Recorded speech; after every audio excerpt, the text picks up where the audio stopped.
அனைவருக்கும் இனிய வணக்கம். நான் உங்கள் மதுரை ராமகிருஷ்ணன். இந்த வாழ்க்கையை நல்ல புரிதலோட, தெளிவோட, நேசிப்போட, ஒரு அன்போட இந்த நாளை மட்டும் இல்லை, எல்லா நாளையும் ஒரு இனிய நாளாக வாழ்ந்துட மாட்டோமா?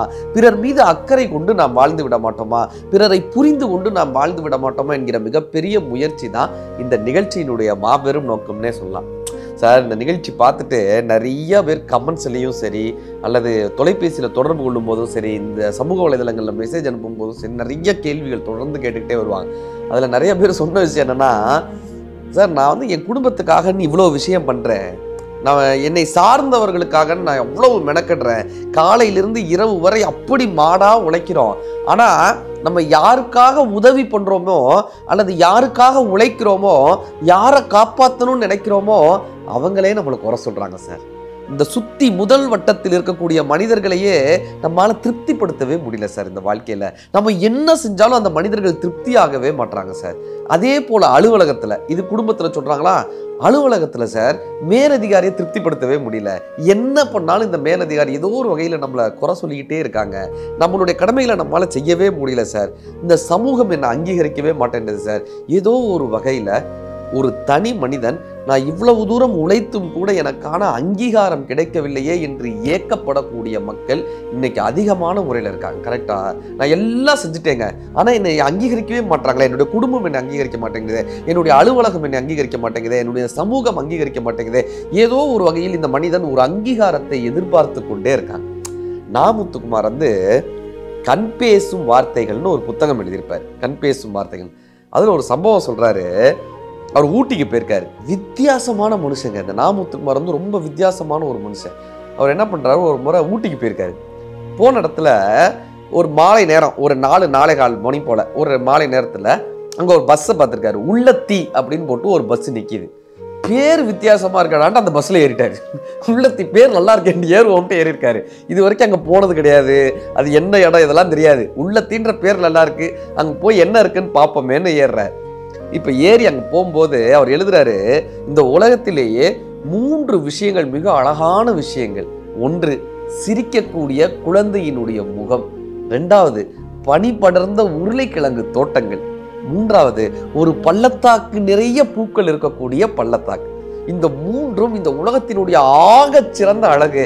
இந்த 3ம் ஒரே நேரத்தில் அந்த பேருந்தில் எனக்கு கிடைத்ததுன்ற அந்த 3 அப்படியே ஒரு சிரிக்கக்கூடிய குழந்தை, பள்ளத்தாக்கு நிறைய பூக்கள், ஒரு உருளைக்கிழங்கு, பனி படர்ந்த அந்த உருளைக்கிழங்கு தோட்டம், இப்படியாக அதை ஃபுல்லாக ரசிச்சுக்கிட்டே அந்த உள்ளத்தீன்ற இடத்துக்கு போறாரு. அது ஏதோ கிட்டக்க இருக்குன்னு நினச்சி போயிருக்காரு. கிட்டத்தட்ட 6:30-7 மணி ஆயிடுச்சு. இப்போ அந்த உள்ளத்தீன்ற கிராமத்தை சுற்றி பார்க்குறாரு. ஒரு இருட்டாக இருக்குது ஃபுல்லாக. அதுக்கப்புறம் என்ன பண்ணுறதுன்னு தெரியல. இப்போ அவர் அந்த கிராமத்துக்கு போயிட்டாரு. அங்கே ஒரு சொற்ப வீடுகள் மட்டும்தான் இருக்குது. அந்த பேரை பார்த்துட்டு அந்த வீட்டுக்கு போயிட்டாரு. ஆனால் இந்த பேரை பார்த்து அந்த ஊருக்கு போயிட்டாரு. ஆனால் அங்கே இருட்டாக இருக்குது, என்ன பண்ணுறதுன்னு தெரியல. திரும்ப ஊட்டிக்கு போனோம், திரும்ப அந்த மெயினான ஊட்டிக்கு போனோம்.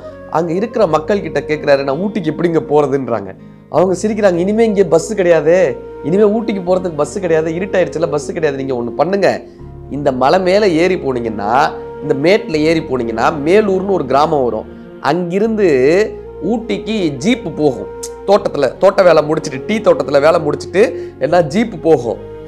அந்த ஜீப்பில் வேணால் நீங்கள் போகலாம், அப்படி ஒரு ஜீப்பில் போகலாம், நீங்கள் வேணால் நடந்து போங்கன்றாங்க. இப்போ அவர் எழுதுறாரு, அன்றைக்கி நைட்டு இரவு நேரத்தில் முழு நிலவு, அந்த பௌர்ணமி முழு நிலவு, அந்த முழு நிலவை பார்த்துக்கிட்டே அவர் அந்த காட்டுக்குள்ளே நடந்து போகிறாரு. அந்த முழு நிலவை ரசிச்சுக்கிட்டே அந்த காட்டில் நடந்து போகிறாரு.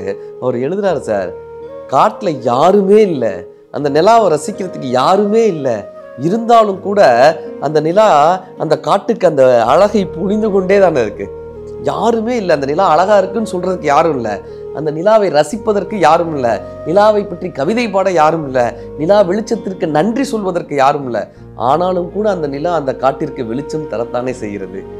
அதே போல இந்த பாதையில் நடந்து போயிட்டாரு. தூரமா ஏதோ ஒரு ஸ்ட்ரீட் லைட், ஒரு தெருவிளக்கு எரியிற மாதிரி தெரியுது, ஆனா எரியிற மாதிரி தெரியுது. அந்த நம்பிக்கையின் பேரில் நான் நடந்துகிட்டே இருந்தேன். எனக்கு ரொம்ப பயமா இருந்தது. ஆனா ஏதோ ஒரு வெளிச்சம் தெரியுதுப்பா, ஏதோ ஒரு வெளிச்சம் தெரியுதுப்பா, ஏதோ ஒரு வெளிச்சம் தெரியுதுப்பான்ற ஒரு நம்பிக்கையின் பேரில் நான் நடந்துகிட்டே இருந்தேன்.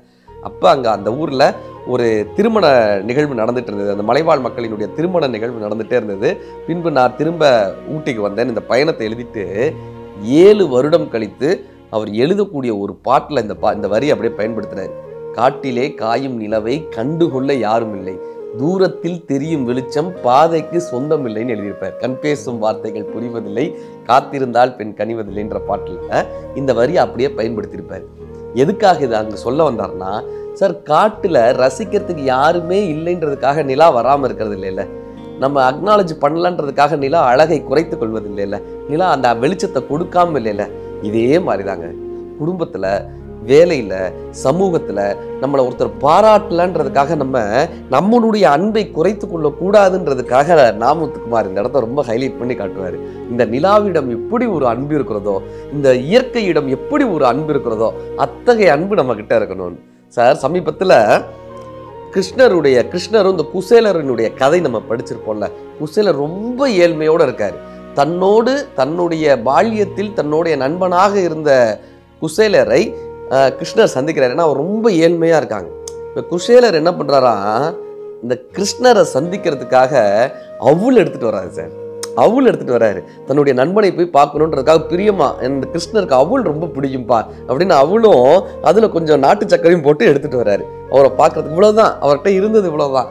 ஆனால் அந்த அவளை சாப்பிட குசேலரினுடைய அந்த செல்வம் பெருகி கொண்டே வந்ததுன்னு கிருஷ்ணர் கதையில் நமக்கு பாரதத்தில் இதை காட்டுறாங்கல்ல. இதெல்லாம் நமக்கு தெரியும். இது பார்ட் 2. இந்த பார்ட் 1 என்ன தெரியுமா, கிருஷ்ணருடைய அன்பு நமக்கு புரியுது. கிருஷ்ணர் அந்த அவளை சாப்பிட குசேலரினுடைய வாழ்க்கை மாறியதுன்ற அன்பு நமக்கு புரியுது. ஆனால் இந்த குசேலர் எவ்வளோ பெரிய அன்பானவர் தெரியுமாங்க. அவர் கிருஷ்ணரை பார்க்க நடந்து வரும்போது எழுதுறாங்க அங்கே பாகவத்தில், அவர் எப்படி வந்தாராம், வெயில் சாலையிலே நடந்து வராறாங்க. வெயிலில் நடந்து வராராம், வெறுங்காலில் வெயிலில் சாலையில் நடந்து வராரு. ஏன் நிழலில் நடந்து வரலாம்ல, மர நிழலில் நடந்து வரலாம்ல, ஏன் அவர் இப்போ வெயிலில் நடந்து வர்றாருன்னா, அது வெய்ய காலமா, சித்திரை காலம், வெய்ய காலமா. இந்த வெய்ய காலமாக இருக்கிறப்போ இந்த ஊர்வன, எறும்புகள், சின்ன சின்ன பூச்சிகள் எல்லாமே மர நிழல் ஓரமாகத்தான் நடந்து போகுமா.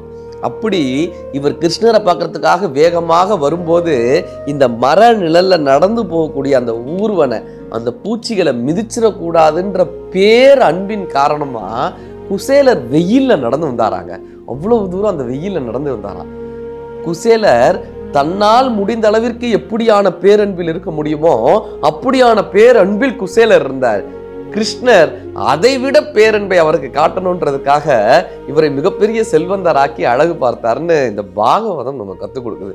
நம்மால முடிஞ்ச அளவுக்கு எவ்வளவு தூரம் அன்பா பிறரிடம் இருக்க முடியுமோ இந்த பிரபஞ்சம் அதற்கு 10 மடங்கு அன்பை நமக்கு பரிசாக கொடுக்குங்க. சங்ககால பாடல்ல எனக்கு ரொம்ப பிடித்த ஒரு பாடல் இருக்கும். ஒரு தலைவன், சங்க தலைவன், அவன் போருக்கு போயிடுறான். தலைவி வீட்டில் இருக்காங்க, அரண்மனையில் இருக்காங்க. இப்போ இவன் போருக்கு போயிட்டான். ரொம்ப நாள் ஆச்சு, தலைவியை பார்த்து ரொம்ப நாள் ஆச்சு. போர் ரொம்ப நாளாக நடக்குது, மிகப்பெரிய போர், மிகப்பெரிய சண்டை. அந்த போரில் ஜெயிச்சிட்டான் சார். இப்போ ஜெயித்த அந்த செய்தியை, வென்ற செய்தியை தன்னுடைய மனைவி கிட்ட போய் சொல்லணும். எப்படியெல்லாம் நான் சண்டை போட்டேன்னு போய் சொல்லணும், எப்படியெல்லாம் நான் ஜெயிச்சேன்னு சொல்லணும், எத்தனை யானைகளை தான் கொன்றோன்னு சொல்லணும், எத்தனை குதிரைகள் தன்னால் வீழ்த்தப்பட்டதுன்னு சொல்லணும், எத்தனை வீரர்களை இவர் ஜெயிச்சார்னு சொல்லணும். இவருடைய வீரத்தை தன்னுடைய தலைவியிடம் போய் அப்படி சொல்லணும். எப்படிலாம் நான் ஜெயிச்சேன் அப்படின்னு போய் சொல்லணும்ல, அந்த ஆசை இருக்கும்ல, அந்த உத்வேகம் இருக்கும்ல. தலைவியை இத்தனை நாள் நான் பார்க்குறப்ப அந்த காதலோடைய மொத்த வேகத்திலையும் இவர் இந்த தேரை ஓட்டிட்டு போறாரு. அவ்வளவு வேகமாக அந்த காட்டுக்குள்ள தேரை ஓட்டிட்டு போறாரு. அந்த தேரில் இருக்கக்கூடிய மணிகள்லாம் சவுண்டு அவ்வளோ சத்தம் கொடுக்குது. இந்த மணிகள்லாம் சத்தம் கொடுத்துக்கிட்டே வருது. இவர் அந்த தேரை அப்படி வேகமா ஓட்டிட்டு போறாரு. திடீர்னு பார்த்தா காட்டுல இந்த வண்டுகளினுடைய ஒலிகள் இருக்குல்ல, ரொம்ப சத்தமா கேட்க ஆரம்பிக்குது. சாதாரண சத்தத்தை விட ரொம்ப அதிகமான சத்தமா இந்த வண்டுகளினுடைய ஓசை, இரைச்சல் ரொம்ப அதிகமா கேட்க ஆரம்பிக்குது. இப்ப இவர் தேரை மெதுவாக்கிட்டு பார்க்கறாரு. நம்ம தேரை ஊட்டிட்டு வந்தோம்ல, இந்த மணிகளினுடைய சத்தம் இருந்துச்சுல்ல, இந்த மணிகளினுடைய சத்தம்லாம் வண்டை பயமுறுத்திருச்சு போல, காட்டில் இருக்கக்கூடிய பூச்சிகளை பயமுறுத்திருச்சு போல. அதனால இந்த பூச்சிகள்லாம் இப்படி ஓசை எழுப்புதே, இந்த பூச்சிகளெல்லாம் பயமுறுத்திட்டோமேன்னு சொல்லி என்ன தெரியுமாங்க அந்த மனுஷன் பண்ணாராம், ஒவ்வொரு மணிகளையும் எடுத்து கட்டியிருக்காரு. இந்த நாக்கு இருக்கும்ல, அந்த நாக்கெல்லாம் எடுத்து கட்டிட்டு அதுக்கப்புறம் தேரை வேகமாக ஓட்டினாராம்.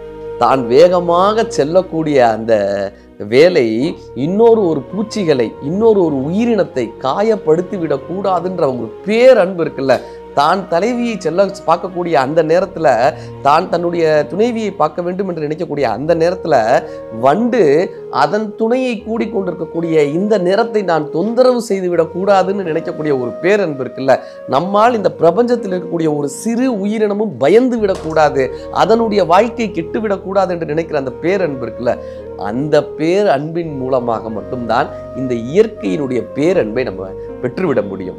நம்முடைய குடும்பம் நம்மை அங்கீகரிக்கலைனாலும் பரவாயில்லைங்க, நம்மளுடைய உழைப்பை நம்மளுடைய மேல் அதிகாரி அங்கீகரிக்கலைனாலும் பரவாயில்ல, நம்மளுடைய சேவையை இந்த சமூகம் அங்கீகரிக்கவில்லை என்றாலும் இயற்கை ஒரு நாள் இந்த அன்பை கண்டிப்பாக புரிந்து கொள்ளும். உங்களிடம் இந்த பேரன்பு இருக்கும்போது இயற்கை அந்த பேரன்பை 10 மடங்காக உங்களுக்கு திரும்ப தரும். அந்த நம்பிக்கையின் மூலமாக குடும்பத்தில் அன்பு வைப்போம், சமூகத்தின் மீது அன்பு வைப்போம், பிறர் மனிதரின் மீது அன்போடு வாழ்வோம். இந்த இயற்கை நமக்கு அன்பை பரிசாய் தரும். நன்றி.